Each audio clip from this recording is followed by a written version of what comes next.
Hey guys, and today I'm going to be working on a 2016 Kawasaki Mule Pro DX LE with electric power steering. This is a diesel model, and today I'm going to show you how to replace the fuel filter and the water separator down there.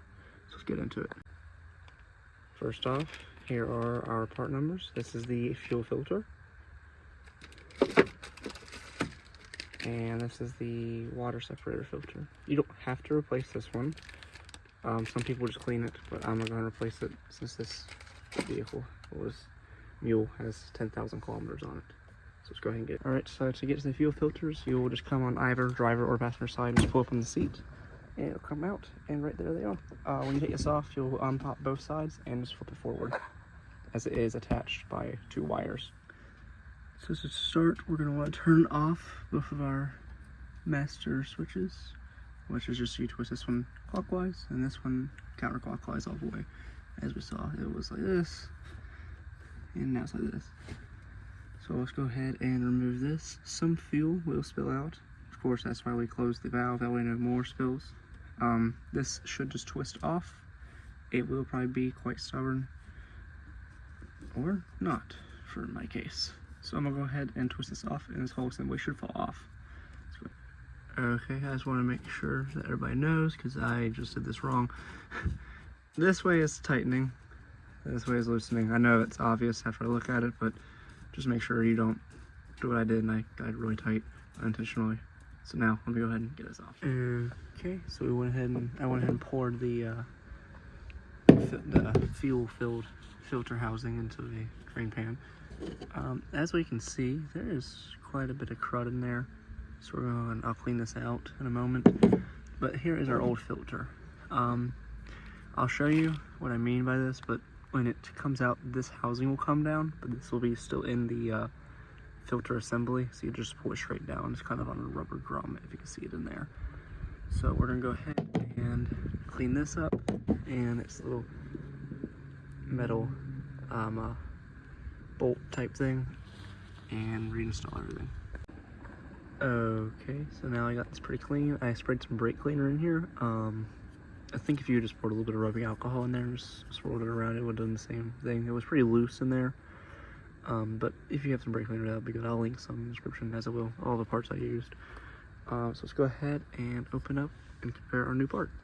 Okay, so when we look at our new part, obviously the old one is much dirtier, but they are the same size and the bezels are the same shape.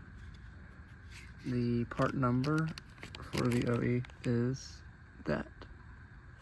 So I'll link it in the description, but so let's go ahead and install this.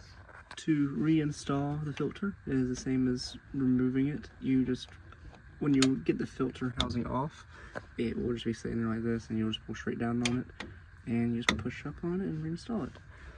And then all you need to do is put this and a little cup on it and tighten down. So let me show you. Okay, everything nice and tight.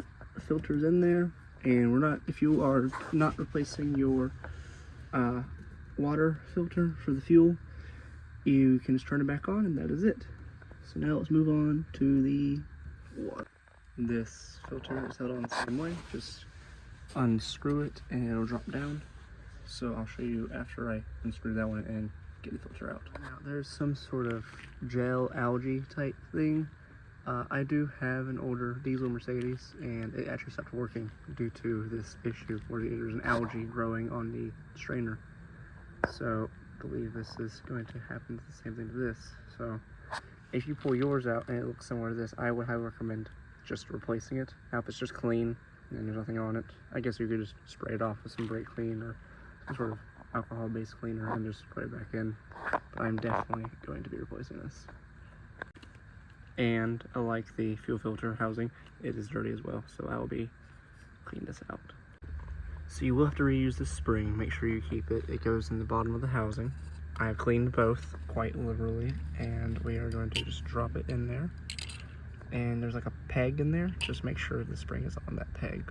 Let's go ahead and compare our new part. Okay, so when comparing our new and old parts, they're the same size, and feeling this one, not only is it very, clean and new, But this one, when I was holding it, it felt crunchy, like it was about to break. And this one's nice and soft and supple, so that's a good thing. Just go ahead and install this. It installs just like the fuel filter, you just push it up, but I will show you how to do it anyway. So let's go ahead and install it. Alright, so here's the part number for the fuel water separator. I'll link it down in the description, but here it is in case you want it. So let's go ahead and get to it.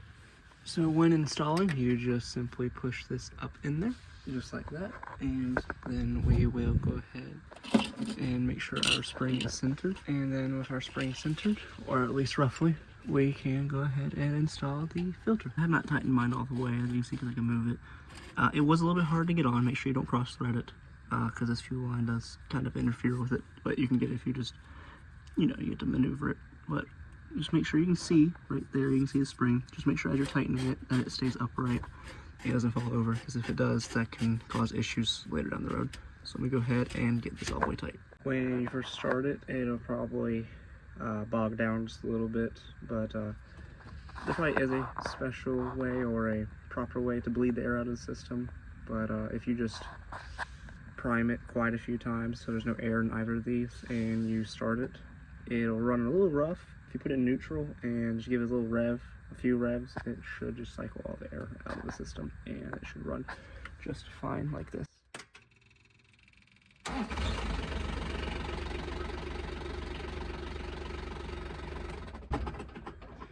I hope this video was helpful, and I'll see you guys next time.